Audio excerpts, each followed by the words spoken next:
Ang ganda mo, Iha. Saan naman tayo kukuha ng mga magaganda at sexy para sumali sa contest na yan, no? Ayoko, hindi ako sanay mag-project.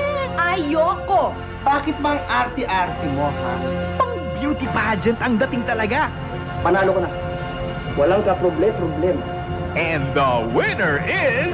Finally, number 1! I would like to know Kaya everybody. hindi ka pa panalo, panalo ka lang eh. Abangan ngayong Lunes, alas 9 ng gabi. Sa wakas, si Tikboy binata na. Ayoko na! Ayoko na! Nagari! Ba't ba napakaduwag mo? Sino na? Naglabas lang ako ng lasari! Ay, papatuloy mo yung patutuloy ko ng lagari! Anong lasari? Atap! Mga tao! Aputa lang! Aputa! Naku po, mahapdi yan. Palibhasa, bagong tut-tut sa susunod na Martes, alas 7. Ba't ngayon mo lang naisipan? Eh, pwede ka naman paniya!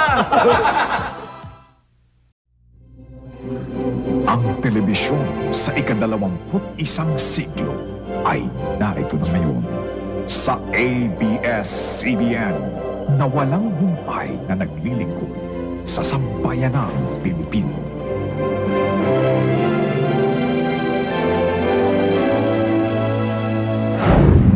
Ang susunod na programa ay may tema at mga eksenang di angkop sa mga batang manonood, patnubay ng magulang ay kailangan.